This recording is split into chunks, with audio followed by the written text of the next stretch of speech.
नमस्कार। अभी हम लोग इंटरनेट ईमेल के बारे में थोड़ा सा बेसिक परिचय लेंगे। ये स्लाइड से बेसिकली शासकीय एम्प्लॉइज के लिए हैं, लेकिन जो नए छात्र हैं वो भी इससे बेनिफिट प्राप्त कर सकते हैं। शुरुआत करते हैं इंटरनेट से। तो इंटरनेट बेसिकली हमारा दो शब्दों से मिलकर बना है, इंटर धन नेट। इंटर का तो मतलब समझ में आता है, इंटर कनेक्टेड, आपस में जुड़ा हुआ। नेट का मतलब नेटवर्क। कई बार नेटवर्क वर्ड से लोग थोड़ा सा कंफ्यूज हो जाते हैं। नेटवर्क सिंपल समझिए कम्युनिकेशन पाथ है जिसके द्वारा दो डिवाइस या दो कंप्यूटर के बीच डाटा ट्रांसफर हो सकता है। यानी अगर दो कंप्यूटर नेटवर्क में हैं, इसका मतलब उनके बीच कोई ना ऐसा पाथ बना है जिसके द्वारा डेटा या फाइल ट्रांसफर हो रही है। अब इंटरनेट क्या हो गया?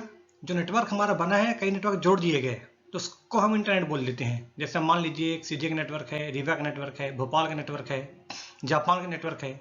जब ये सारे जुड़ जाते हैं तो हमारा इंटरनेट बन जाता है।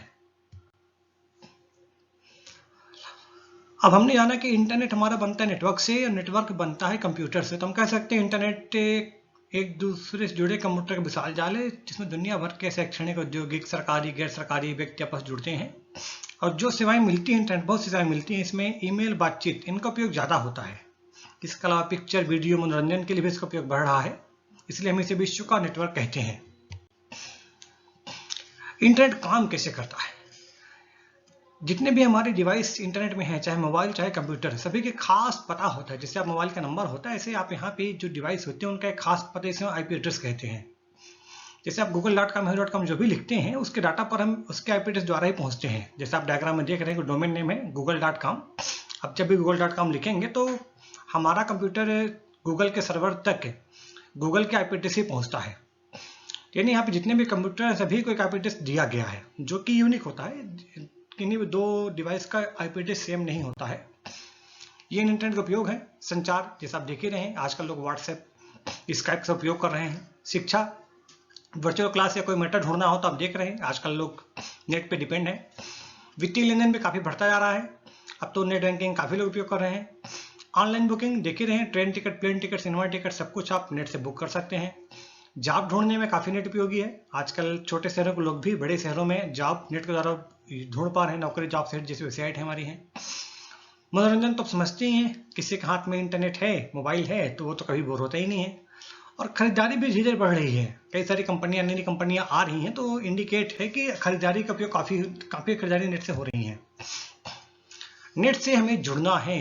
जैसे मोबाइल में सबके पास तो ऑलरेडी कनेक्शन होता ही है, लेकिन हमें अपने डेस्कटॉप में, घर के कंप्यूटर में नेट चलाना है तो हमें कनेक्शन लेना पड़ेगा बाकायदा। और जो कंपनी कनेक्शन देती है उन्हें हम आईएसपी, इंटरनेट सेवा प्रदाता कहते हैं। जितनी भी मोबाइल टेलीफोन कंपनियां हैं सभी आईएसपी हैं। जैसे बीएसएनएल, आइडिया, एयरटेल, जितनी भी आप कंपनियां जानते हैं सभी आईएसपी हैं।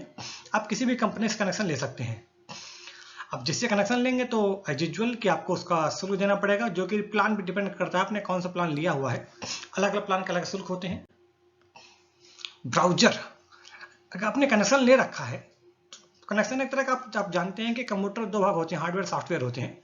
तो हार्डवेयर तो ठीक है, आपने कनेक्शन ले लिया, हार्डवेयर सेटिंग पूरी हो गई। जो सॉफ्टवेयर हमें चाहिए हमारा ब्राउजर है। जब तक हम ब्राउजर नहीं खोलेंगे तब तक हम नेट का उपयोग नहीं कर पाएंगे। जो वेबसाइट हमें खोलनी है, कोई वेबसाइट, पहले हमारा काम ब्राउजर खोलना ही होता है। ये कुछ ब्राउजर दिख रहे हैं आपको, internet explorer, opera, Mozilla, Chrome. इसमें से जो आपका एक्सप्लोरर है और जो क्रोम है, इनका उपयोग ज़्यादा होता है, ज़्यादा लोकप्रिय है, बड़ी कंपनियों के हैं। जैसे आपका एक्सप्लोरर जो माइक्रोसॉफ्ट का है और जो क्रोम है गूगल कंपनी का है। अब कैसे शुरू करें इंटरनेट को? तो पहला काम तो हमारा क्या है, कनेक्शन देख लें कि हमारा कनेक्शन है कि नहीं है। कनेक्शन होने के बाद हम कोई ब्राउजर प्रोग्राम ओपन कर लेते हैं। पहला काम ब्राउजर खोलना है। इंटरनेट एक्सप्लोरर एक ब्राउजर है जो कि आपको लगभग हर कंप्यूटर में दिखाई देता है। आप डेस्कटॉप टास्क बार पे ही रहता है हमारा, आप कहीं से ओपन कर सकते हैं, क्लिक करके ओपन कर लेंगे। एक बार ये खुल गया तो हमें जो वेबसाइट खोलनी है उसका एड्रेस हम कहाँ लिखें? एड्रेस बार में। ध्यान देना है, एड्रेस बार में लिखना है, जो कि सबसे ऊपर होता है। जैसे एग्जाम्पल google.com खोलना है तो हम google.com को एड्रेस बार में टाइप कर देते हैं। ये आप देख रहे हैं google.com को हमने एड्रेस बार में यहाँ लिख दिया है, एड्रेस बार में। तो हमारा वेबसाइट google.com खुल गई है। पर हमें बिल्कुल एड्रेस बार में पहले क्लिक कर देना है, इसके बाद ही टाइप करना है एड्रेस। अब थोड़ा ईमेल के बारे में जानते हैं।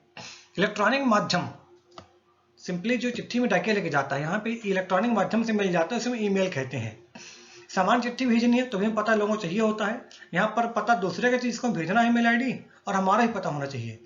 यानी ईमेल भेजना हो या प्राप्त करना हो, दोनों ही काम के लिए हमारी आईडी होना आवश्यक है। हम कई सारी कंपनियां हैं, जीमेल, याहू, रेडिफ मेल, जहां पर हम अपनी वेबसाइट फ्री बना सकते हैं, ईमेल आईडी फ्री बना सकते हैं और उसका उपयोग कर सकते हैं। इसमें gmail.com ज्यादा लोकप्रिय है। अब gmail.com की बात कर लेते हैं। gmail.com में नई आईडी बनानी है तो पहला काम तो gmail.com खोलना पड़ेगा। वेबसाइट gmail.com है जहां पे हम आईडी बना सकते हैं। ब्राउजर के एड्रेस बार में हम gmail.com लिख देंगे, जैसे आप देख रहे हैं टाइप किया गया है। और आप जब भी gmail.com खोलेंगे तो क्रिएट एन अकाउंट कहीं ना कहीं लिखा होगा पेज में, कभी ऊपर कभी आपका नीचे साइड में होता है, कहीं ना कहीं होगा क्रिएट एन अकाउंट होगा, जिसमें आप क्लिक कर देंगे तो आपको फॉर्म खुल जाता है। करीब ऐसा फॉर्म आता ही है। तो इस फॉर्म में आप देख रहे हैं कोई ऐसी जानकारी नहीं है जो कठिन हो, आपका नाम वगैरह ही रहता है, नाम, डेट ऑफ बर्थ, महिला पुरुष और मोबाइल नंबर रहता है। तो आपको सिंपली भर देना है। आप कहीं भी बैंक में खाता खोलते हैं फॉर्म भरना पड़ता है, यहाँ भी फॉर्म है। इसमें जो फील्ड महत्वपूर्ण है वो यूजर नेम है, पासवर्ड, रिपीट पासवर्ड है। यूजर नेम जो डालेंगे यूनिक होना चाहिए, मतलब पहले से नहीं होना चाहिए। आप जो नाम डालेंगे तो उसको पहले जीमेल सर्च करता है कि इस नाम से पहले से आईडी बनी है कि नहीं बनी है। यदि बनी है तो आपको दोबारा टाइप करना पड़ता है, थोड़ा बदलना पड़ता है।